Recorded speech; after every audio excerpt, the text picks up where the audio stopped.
What's going on, everybody? It's JD De La Fuente with Bridging the Gap, and this is your co-host, Mr. Aaron Aponte. Your fear's a liar, dude. It's always a liar. This is amazing because I'm lifted up. I'm more inspired by what I want to do in my life. I want to fail. If I don't get at least 10 a day, I'm like, what was I even doing? Yeah. I was playing it safe, dude.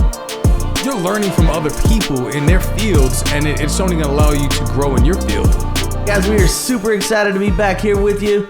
We are on episode 3, part 2 of our last episode. Yes. It was so good, the last one, that we didn't get a chance to finish your story, man. So that's what the people want to hear. How did you transit from doing the railroad company to going into real estate and having the success that you've had in the real estate?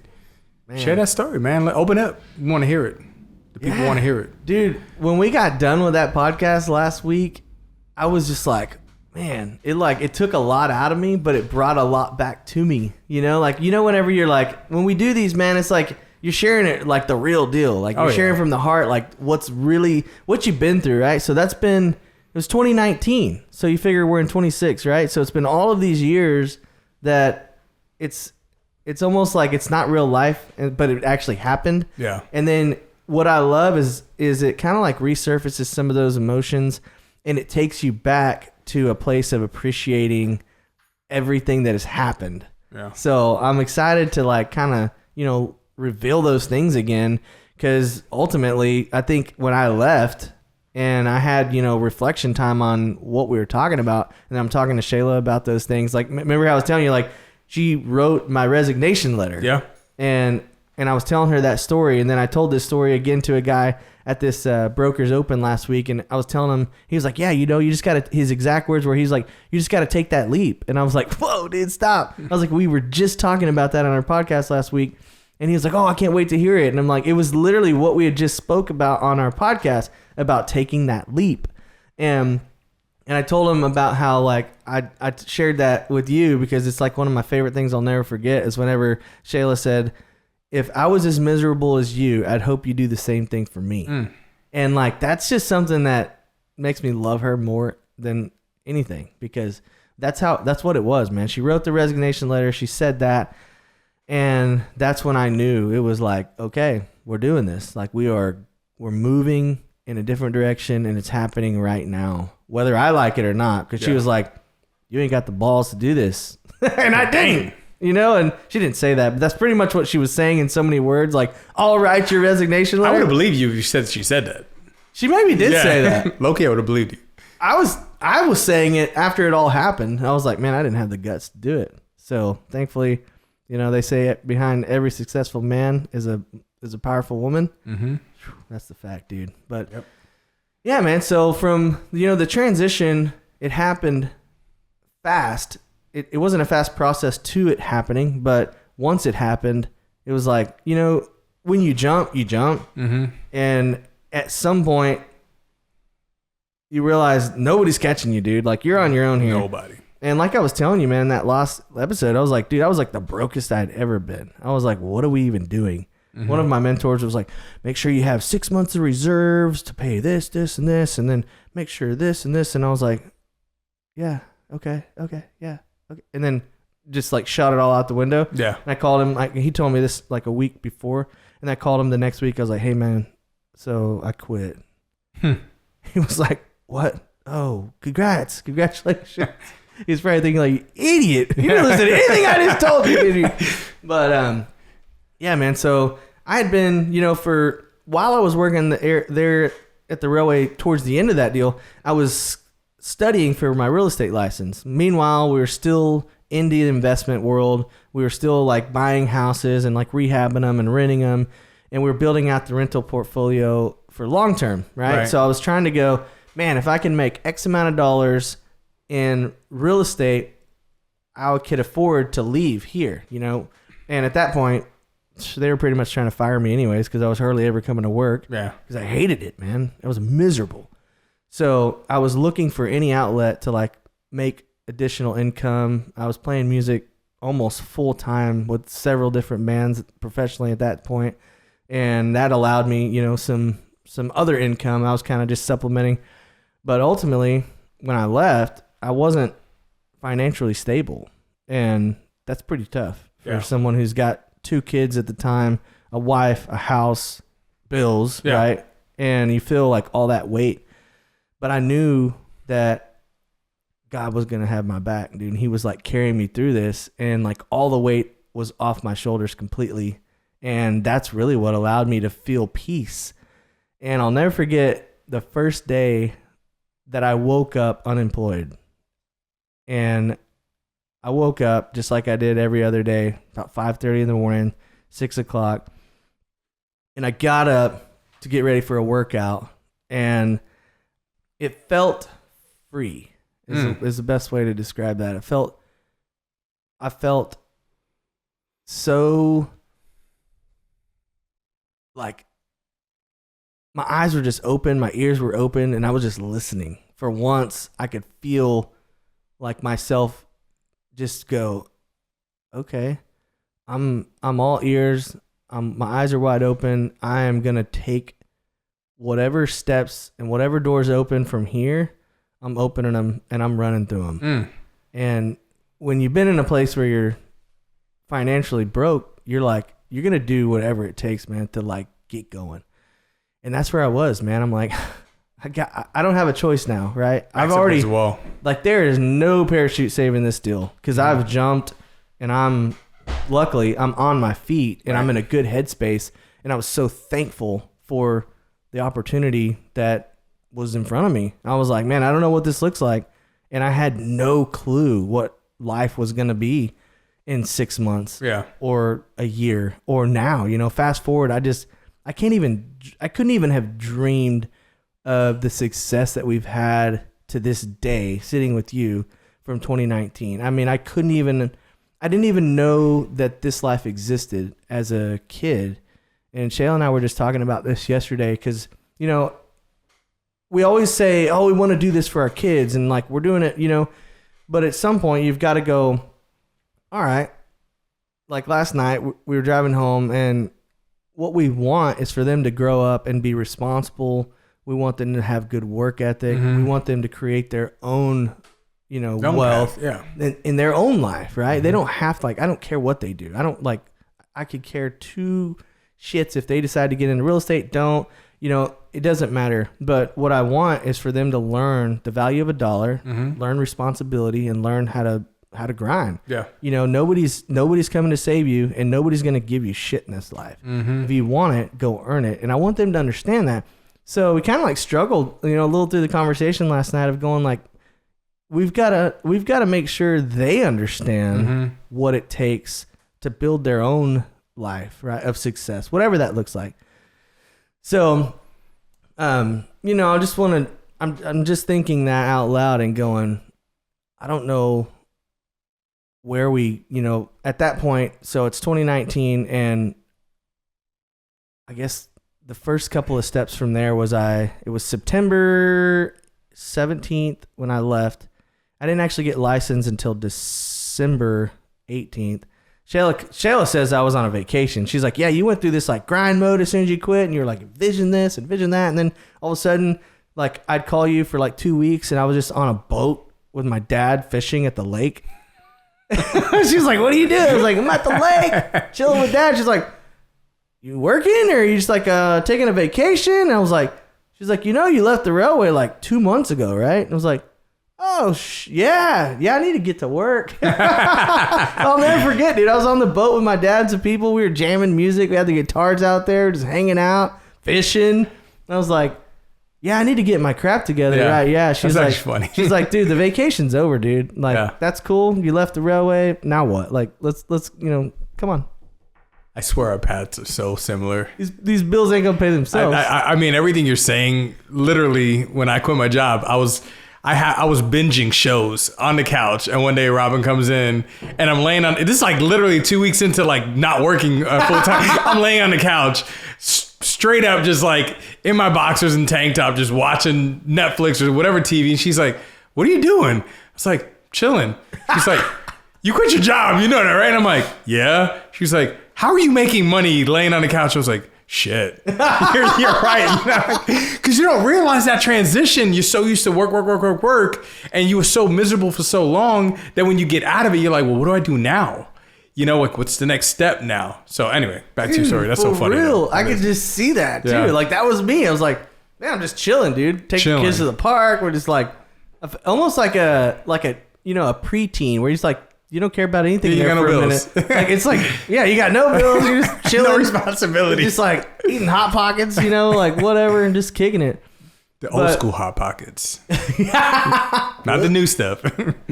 Man, so I was kind of like, almost took like a vacation from it all, I guess. Life. Yeah, it was just, but, I was still studying, and I was probably not studying like I should have been. I should have put it into high gear. But at that point, I was like, yeah, man, I need to really get this. My goal is to get it done before New Year. Yeah. So I was like, I got time, So I was just kind of like Cadillacing. Shayla was working. Thank God. She had taken a 6-month contract. So when I left, she was like, I got us. I got offered this nursing gig, and she had been off for 6 years. Yeah. And she got offered this night, was it a night position, I think, for a winter plan. So she started, it's like a 6-month deal, got paid awesome, which helped us kind of transition, helped us stay afloat, right? So she was assuming all the bills and responsibility for the household, which was weird for me at first because, you're like, man, I'm the man. I got to protect the family and I got to pay the bills. And she was carrying the load, dude, 100% of it. And kind of took a little bit of advantage of that, I guess. For a minute. And I was, so I started like really diving back into the real estate school, studying. I was like, man, I got to get this done.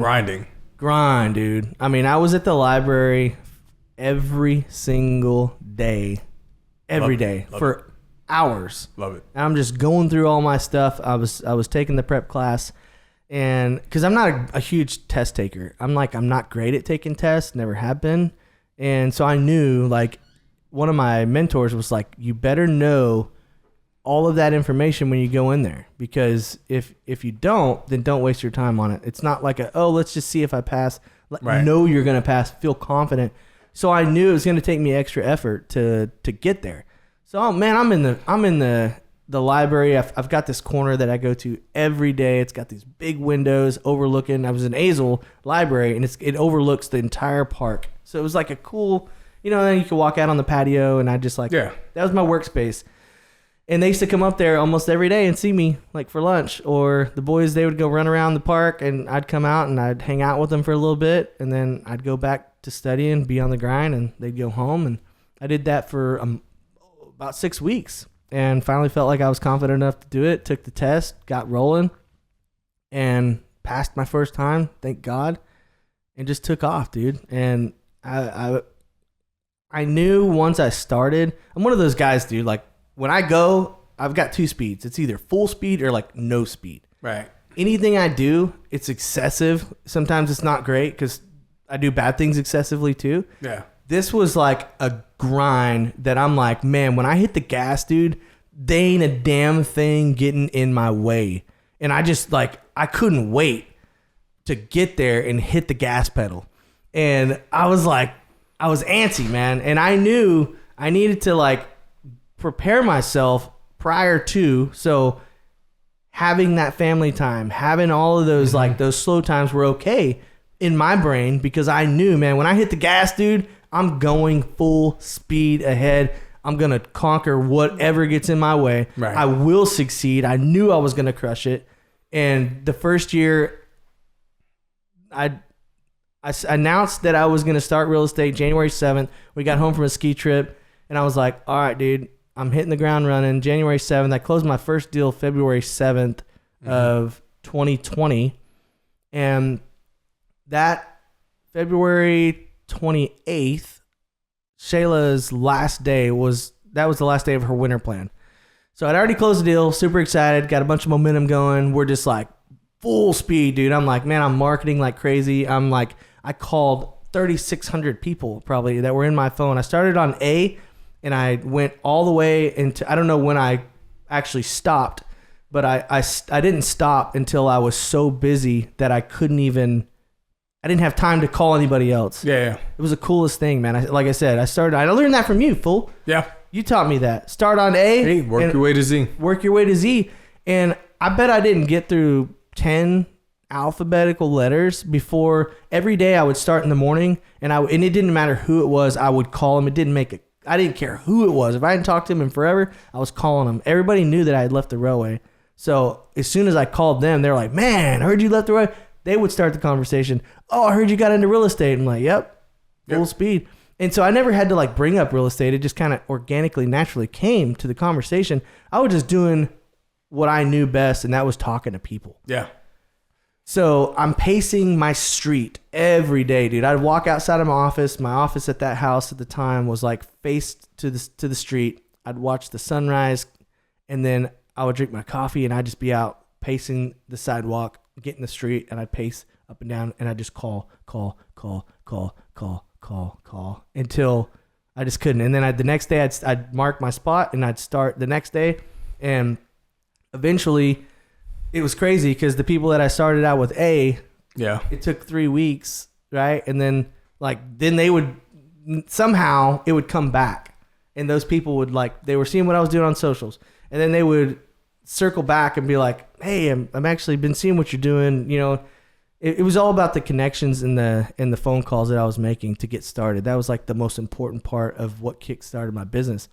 But the first client I ever had, he still doesn't know to this day. I don't think he knows. I should tell him that he was my first client ever. And I'll never forget that closing. It was one of the most special closings I've ever had because it was my first listing appointment I ever went on. Was a guy that wanted to sell his home, and his name's Miguel. And I went to he's like, man, I want to sell this house. And so I go to his house. I was so excited. It was my first listing appointment ever, dude. Right. And I don't know what the hell I'm doing. I don't know nothing about trying to list a house, nothing. I'd never sold a house in my entire life. And I get there to see Miguel, and he's like, yeah, so this is the house. And I'm like, oh, this is so cool. I'm like, and we start talking numbers, and he's like, I go, so what's the goal here? Like, you want to sell this? He's like, well, I want to sell this house so I can buy a new house. I was like, well, you just told me that you had X amount of dollars in the bank, right? Yeah. He's like, but I figure if I have this much money and then I sell this house, I can actually have more money to buy the next house and put down. I was like, well, I know enough about buying houses because I'd done a lot of that, that you don't need what he thought he needed. My first listing appointment I ever went on with Miguel, I talked him out of selling his house. My first job ever, dude. First job ever. And I talked this dude out of selling his house. I'm like, what did I just do? You know, and I'm leaving there going, dude, keep this house. Like, so my advice to him was, don't sell this house. There's so much equity in it. You know how much you could rent this thing for? And he's like, yeah. And so I opened the eyes, and I'm like, dude, rent this house. Don't sell it. You don't need the equity. You got enough money in the bank to buy your first house. Let me hook you up with the lender. They're going to break it all down for you, and they're going to tell you how easy it's going to be for you to get into this house. Your credit's good. You got money in the bank, enough money, way more money than you even need to get into a home. Keep this house, rent it. That's going to be a legacy for your kids, for your daughter, for your son, the future of them. And I was so excited that I was able to educate him in that because I was already very familiar with investments. Right. So I already knew, Dad always told me, don't ever sell your real estate. So what my advice, we'll tell people to do the same. Right? Don't sell your house. So my first assignment ever, I just looking back now, I'm so thankful that I had the knowledge to help him understand. Right. But, it was just it came full circle because I was like, wow, I just didn't do my job. But when I fast forward, I was like, I totally did my job. Yeah. Because my job is to educate people in their future investments, whatever that is, whatever it looks like. And sometimes it's not selling your house. So talking this guy out of selling his house from the first listing appointment I ever had, I was like, I kind of felt stupid. I was like, just talk this dude out of selling his house. But whenever I was able to look at it, you know, from the zoom out, he's thankful. Yeah. Because somebody who is going to talk you out of selling your house, they're in it for a different reason. And that's me, dude. I'm in it for the people and your best interest for long-term generational wealth. This is an investment, dude. Most people only buy 2 to 3 houses in their entire life. But this dude right here, he might have an opportunity to rent this house, buy another house, a couple more years, rent that house, buy another house, and it just snowballed. And so it was super cool to look back, close that deal, and go, man, where do we go? So, you know, at this point, I'm thinking like, we're about to take off. It's about to start snowballing. That was February, and we closed his deal. Shayla, she's done with her job February 28th. It was the end of her nursing short-term deal, and I've got a bunch in the pipeline, dude. I'm working with a bunch of new clients, and I'm really excited, dude. I'm just like, oh, this is really taking off. Knew it would. I was putting in the effort day in, day out, just staying. I would get up at 4 and I'd work till midnight. And I was so excited. I was on fire to make it become a success. And then I'll never forget, like, boom, it was a brick wall. Like the second week of March 2020, COVID shuts everything down. Nothing is open. Nobody's going anywhere. Can't open a door. Communication with everybody is just gone. Everybody's like in a absolute panic. We're in a pandemic. Right. And I'm going, what in the hell just happened? Yeah. I thought I was doing this. Dude, the snowball that I thought was taking off for like 6 weeks went and stopped. And I'm like, oh my God, what's going to happen? What am I doing? I literally just quit my job and took off in real estate. And now I have nothing that's going to happen for who knows how long. At this point, dude, my parents weren't even able to come over. Like, dude, nobody's seeing nobody. And it was just the craziest thing.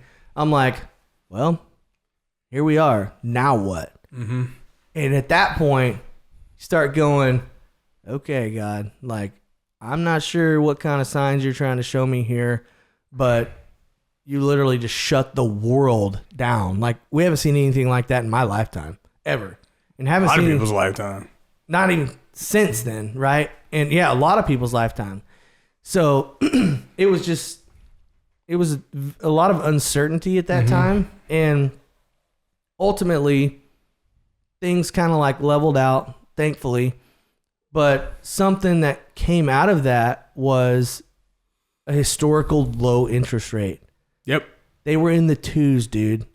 And when that happened, everybody was like, what? You see what interest rates are doing? Like, man, this is like unheard of. And it went from like an absolute standstill for almost a month to the busiest 2 years that people saw in real estate history. Yep. It was like, whoa, 20, 21, 22, and it's just a boom, dude. So I came out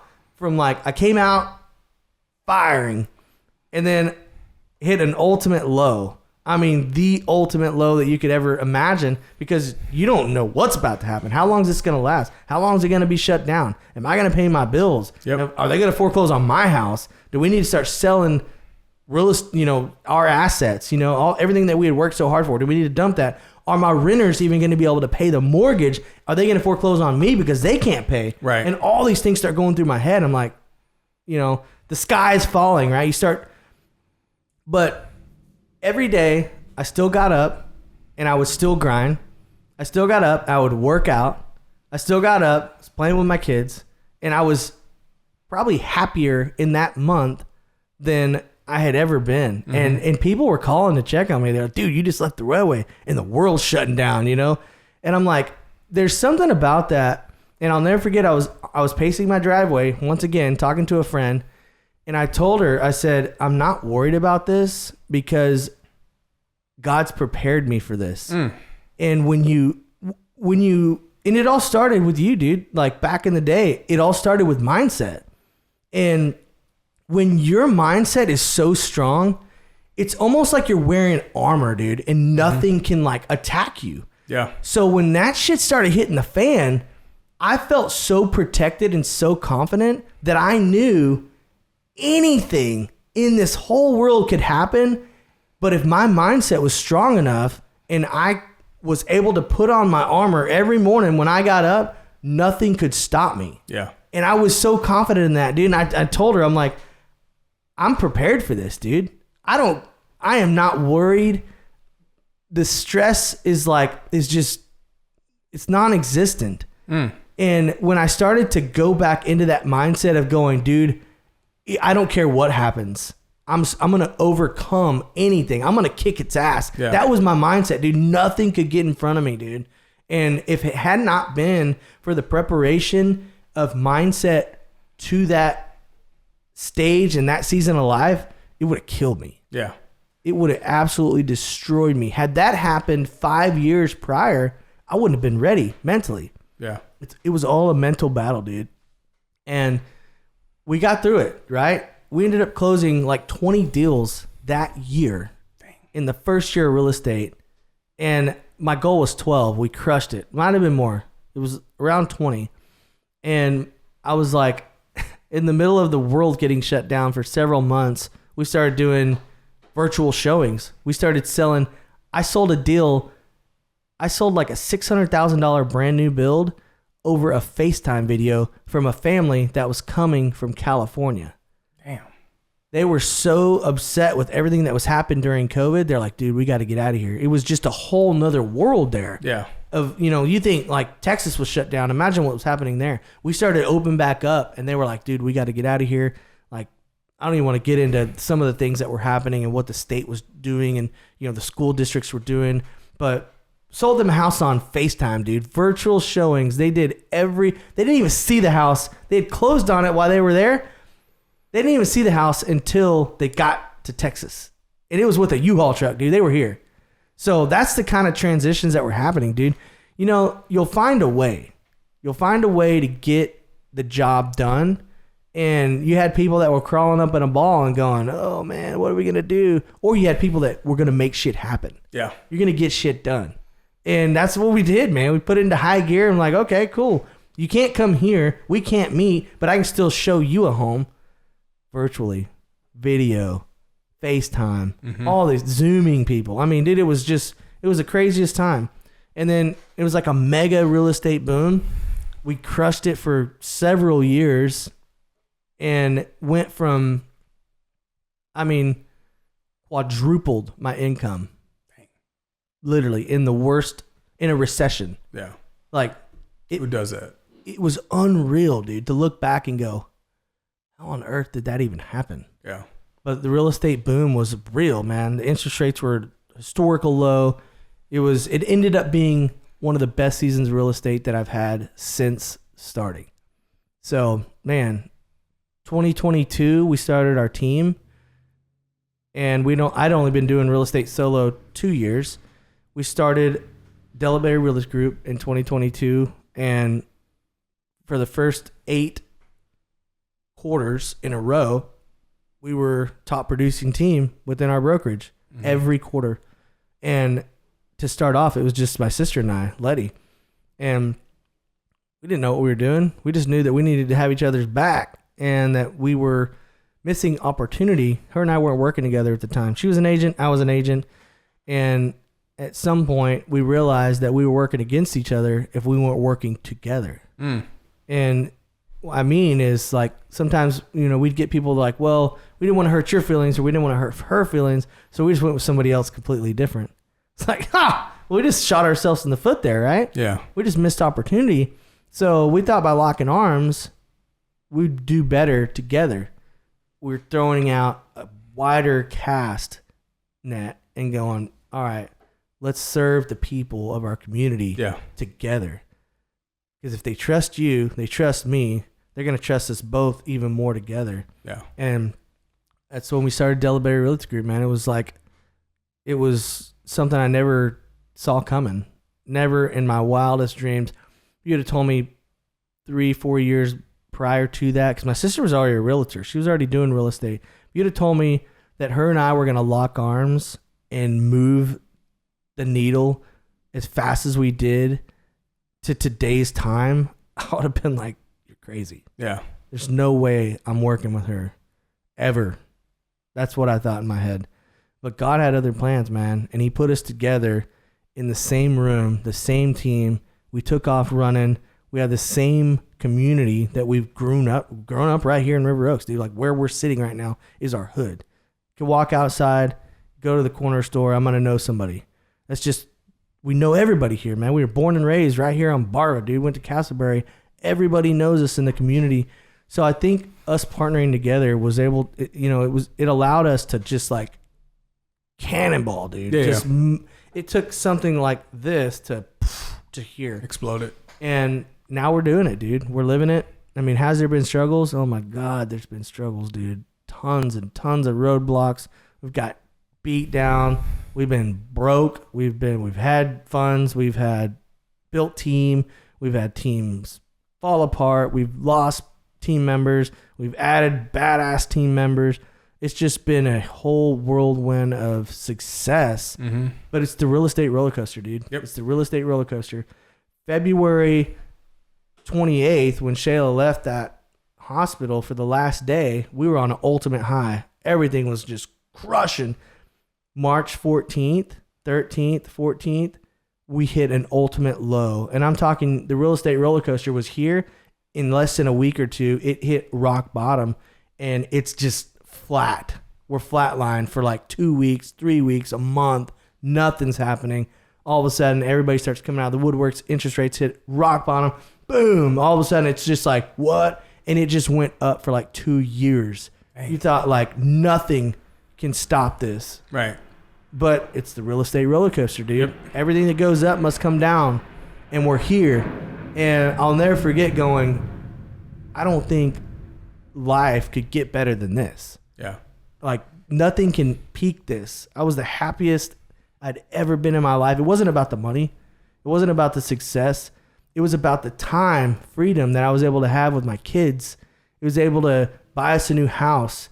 I was able to be present with my kids, be there when they woke up, take them to school, eat lunch with them, pick them up when I wanted. That was the ultimate high, dude. Right. I was just like, wow, dude, this is living the dream. A dream.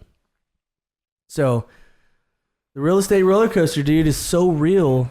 And it, as interest rates start to come up, mm-hmm. right? That roller coaster's, doing its thing. So the real estate roller coaster is real. It's always going to be going up or down.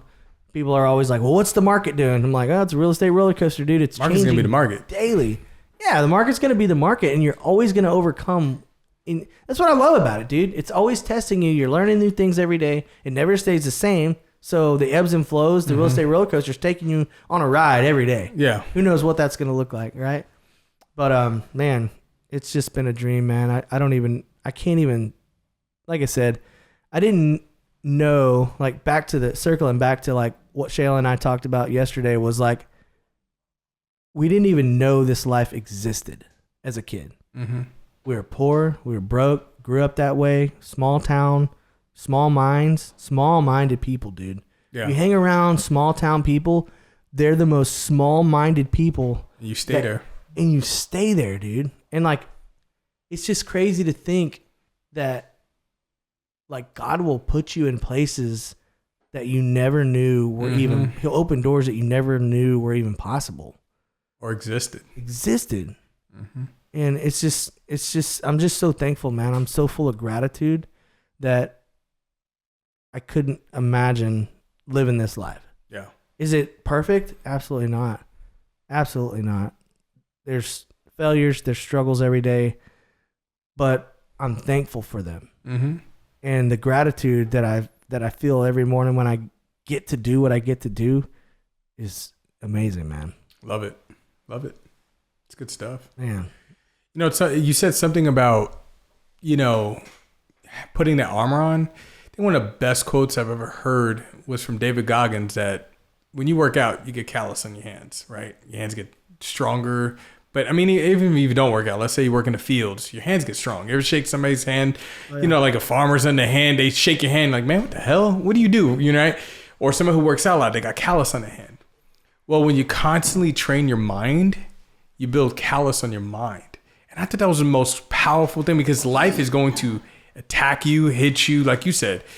But you woke up every day like, I'm putting my armor on.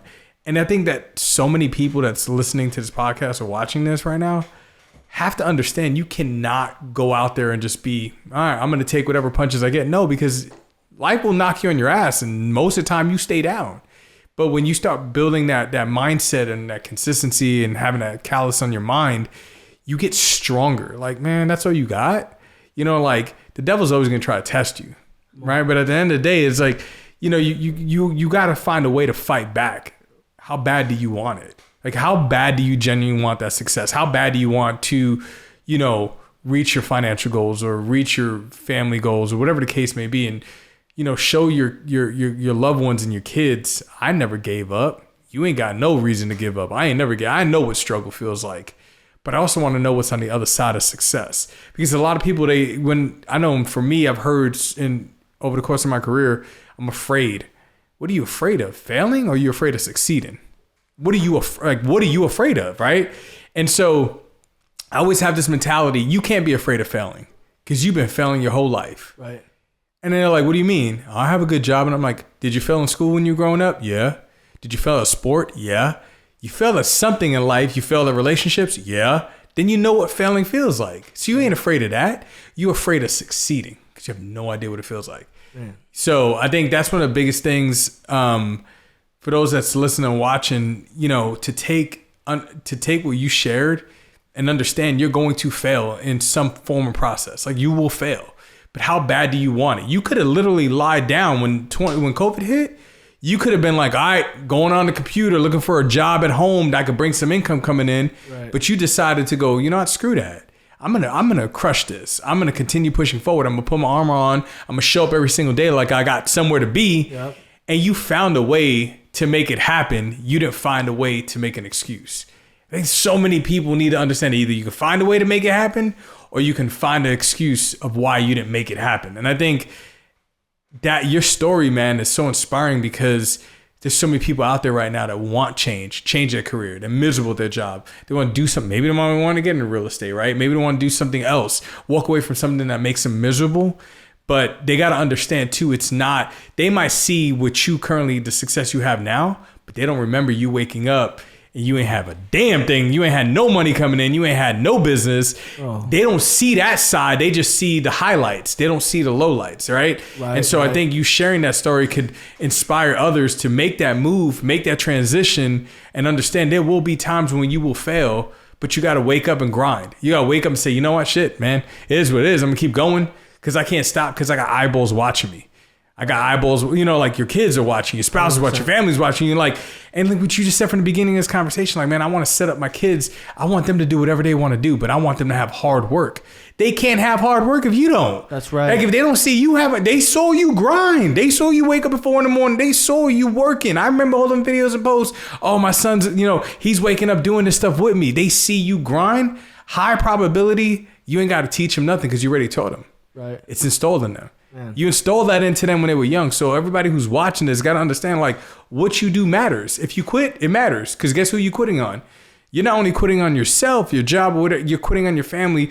But if you quit for a bigger purpose, and you quit the railroad, you quit for a bigger purpose, you want to pursue your dreams, no, you're going to have to fail in order to get that, to make it happen. 100%. But when it happens, you're showing your kids, hey, go after everything you want.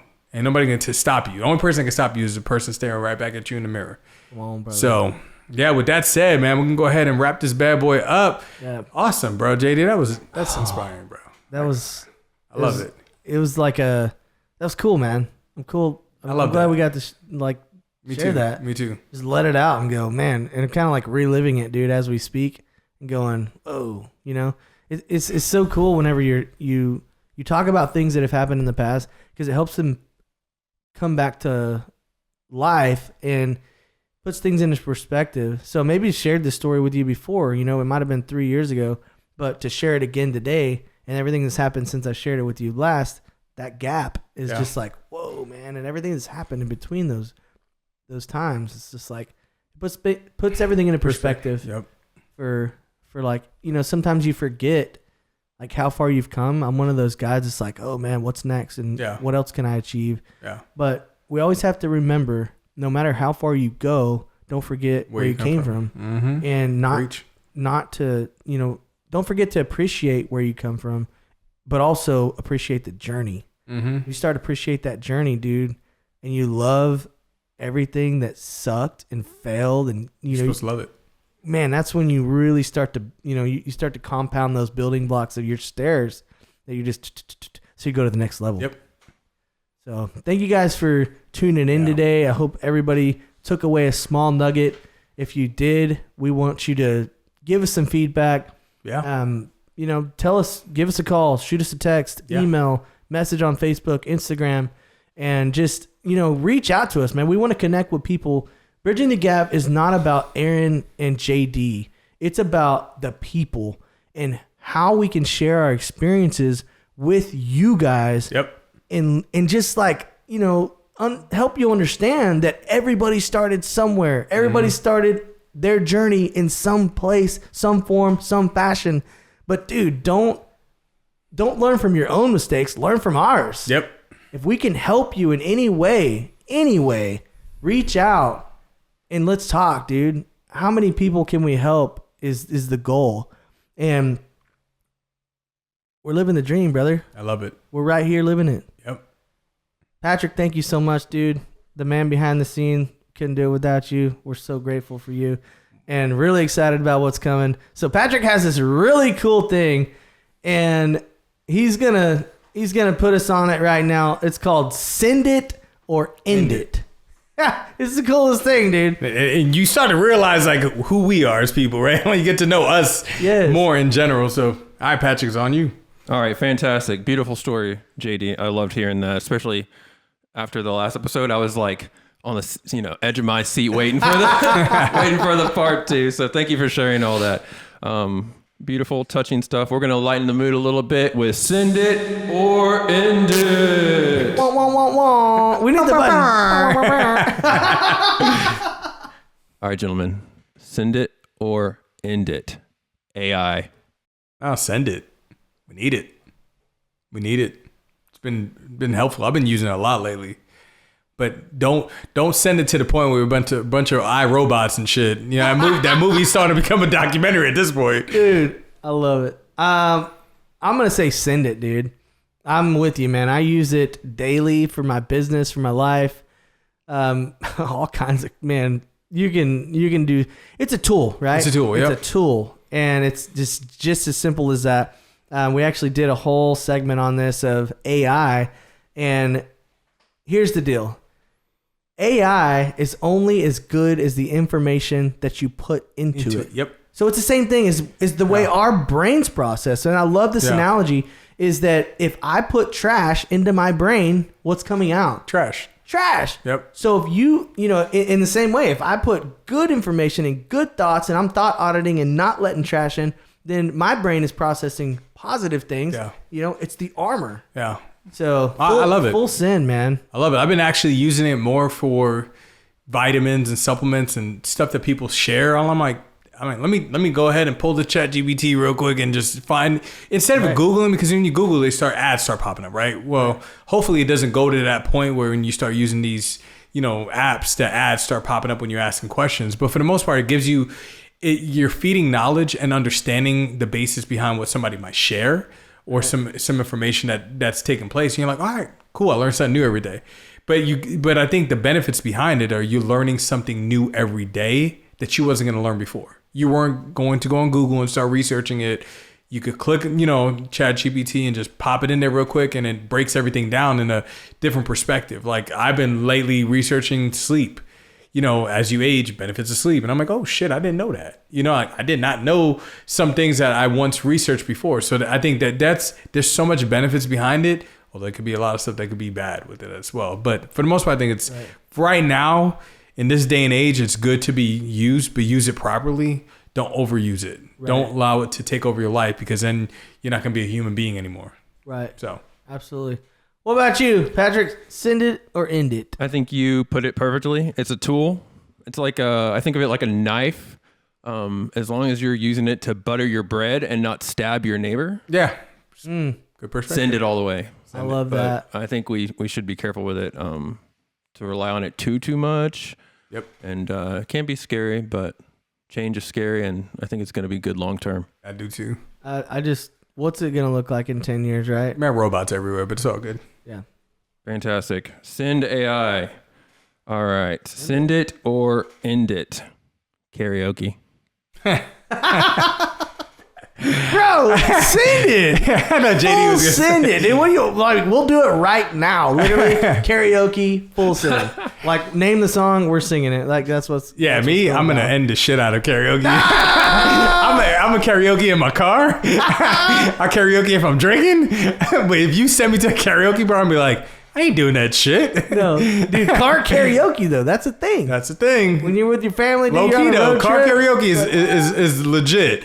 But if you take me out, let's go to a karaoke bar or some shit. I'm like, I ain't doing that shit. I did that one time and I'm like, this is the dumbest shit. And I sat in the studio and I'm like, this is stupid. Bro, were you with us in Vegas? We were with Burns and all them, and we went to a karaoke bar.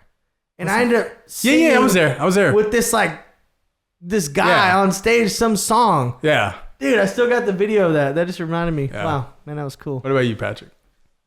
I like karaoke. You know, get up there, share your feelings. I think about it like you think about someone getting up there and just like failing miserably, but I kind of think about it like when I'm running in the park and I see someone that maybe just started working out and they're running and they're like, you know, Yeah. I'm like respect. Like Yeah. you're out there getting it. So Doing with your karaoke, thing. I feel the same thing. I'm like, they're up there having a good time, letting loose, you know, having fun. Send it. All right. We'll send it. I love that you said that though, because man, my son just asked me yesterday morning, when getting ready for school, and he's singing. Dude, he sings every morning. He sings just all day, and he was like, "Daddy, we need to get a karaoke machine. Wouldn't that be cool? We like have everybody over and sing karaoke with the fam." I'm like, "Yeah, dude, let's go. Send it." We got one. You want it? Yeah. We got one. You want it? Send it, bro. How much that shit was used? Like, yeah. I mean, it's fun. Don't get me wrong. Like, I enjoy singing and having fun like that. Like, my favorite all-time game is the MJ Experience, right? Like, that shit was the shit. But it's just like, it's not used as, well, shit, if my kids don't use it, they don't give a shit about any of that. All right, Patrick, what we got? Yeah, send it over. All right, last one. Send it or end it. Calling instead of texting. Oh. Bruh. Ooh. Bruh. Ugh. That's rough. That's hard. That's hard. Calling instead of texting. I don't know. What 'cause about it's- texting instead of calling? Like, what? Well, that's hard because I like talking to people. Right. But also sometimes I'm like, don't f***ing call me. Like, text me. Oh, man, that's rough. I can't answer this one. I can't either because, man, I do genuinely like calling people. Like, but also some shit can be sent in the text message. I don't need you to call me for that. Right? 100% But agree. I do like talking to people. Like, I'm gonna say send it all day with calling because I do love talking to people. And there's some shit you just can't send. Like, you can't text somebody and be like, hey, because texting also too. I don't know. I'm speaking from my experience. I've texted some shit that I'm like, damn, that did not come out right, and I gotta turn around and call them. You know, so I'm like, I could have avoided that. I would say send the call, Send the call all day 100%, long. because like so many things can get taken out of context in a text, and I've had it happen, and it's always a bad outcome. It never It's happens on a always. phone call. Usually, like if you're in a good headspace and you know how to communicate well with people, even if it's a bad situation, like we're in the real estate business, man, we have a lot of hard conversations with Right. people, whether it's agents, clients, lenders in You the can't industry. text that. And sometimes it's our own, sometimes it's our team, sometimes it's my mom. Yeah. I've got to like go, no. Like you misread that out of context. I meant this. Had we been on a call, would have never been taken like that. So I always tell my team, I'm like, dude, stop texting these books of jazz. Get on a phone call with people and let them feel your emotions. Oh yeah, they can't read it. They can't read it through a I text. agree. Send it. Send it. What about you, Patrick? I think the question comes down to two things: urgency and nuance. So I feel I get a lot of calls where I'm like, that wasn't urgent. You could have texted me that. Yeah. It wouldn't have like broken up my flow so much. I could have responded later. We would have been all good. And, but I think what you said about a lot of things are lost, like it's that nuance. Like calls are like always going to be more nuanced. And I love talking to people. I'm like, y'all, I'm a yapper. I'm a yapper. But yeah, sometimes I'm just like, that could have been a text. That could have been a text. I could have responded later. So, but I don't sell houses. So. But if you put me in a group text, I will end it immediately. We talked about that. Like, we're coming back to the group text. oh gosh, Just take me out. just take me out. Take me out. Yeah, I like- agree with you. If it's like a really quick question and like you could have just said it was like a yes or a no, like why'd you call me though? Yeah, But I know it's funny because you have those. I used to be the caller. They used to, all my friends would laugh at me because they'd be like, they'd text me and then I would just pick up the phone and call them like, hey, what's up? They're like, oh, nothing. Like, I was just asking you, did you want to go tonight? Like, yes or no? Like, you good? Like, and then That's a text, JD. but then so I just call them because this is like Sure. when text first started like kind of being a real cool thing. Right. And then we'd get out like with all of our friends tonight and like that night or whatever, and then they'd be like, and I had actually called all of them Yeah. at that point because I'm like, yeah, man, what's good, dude? And then they'd always just make fun of me because they'd be like, dude, just don't. That's why you're so successful though, is because you're so genuine and you make those calls and make those connections. You know what I will say? Maybe. I think Yeah. I think maybe it's just me, but I think calling's coming back. I think people are tired of just reading text messages. And I know for me, I've been on more calls lately over the last, I would say 6 months than I have in years. Because I think you get to the point where you lose. I think COVID did something to us. I think COVID was a blessing in disguise 100%. because we were so disconnected from people from COVID for such a long period of time that people had to do FaceTimes and Zooms and you name it. And there was no events. There was no parties. There was no, being in person to now. Texting did that too. Texting took away that personalized communication. Right. Like tell me how's your family? How's it? And so I feel like texting's gotten to the point where people lost relations and relationships with people to where now it's like I could see I talk to my brother now more than ever before. He calls me all the time. I'm like, man, you ain't never call me. You should just text me, And I think it's turning the corner now where people are starting to come around. Maybe it's just age. Maybe it's just like people are like, hey, man, people are dying younger, so let's go ahead and call. I think calling's coming back. I really do. I really see that more now than before. My phone rings more now. I'm like, hey, what's up, man? What you got? And I think that's a good thing because this generation needs that. Our kids need that, and they don't rely on, hey, mom, hey, dad, texting. I feel like calling's coming around. I really do. I love that. Interesting perspective on that. No, you nailed it, dude. COVID was a total, it was a total disconnect for people. Yep. And it's just Zoom was at an all-time high. Their stocks were unreal. I wish I had bought a bunch of them and cashed out. Me too. Because now look at Zoom. It's like, man, it's nothing. Yeah. Everybody had a Zoom subscription. Yep. We were having Zoom parties, dude. Yeah. Literally with all our people. Zoom party, dude. Yeah. What's up? But yeah. And now you want to be in person. Now I want to be. Yeah. You see what I'm saying? Yeah. I feel like calling's coming back. I really do. I agree with you. So send calling. Yep. Full send. I think so. All right, guys. So that wraps us up. My name is JD De La Fuente, and this is your co-host, Aaron Aponte. Thank you guys so much for watching. We'll see you again real soon. Much love. Peace. Let's go.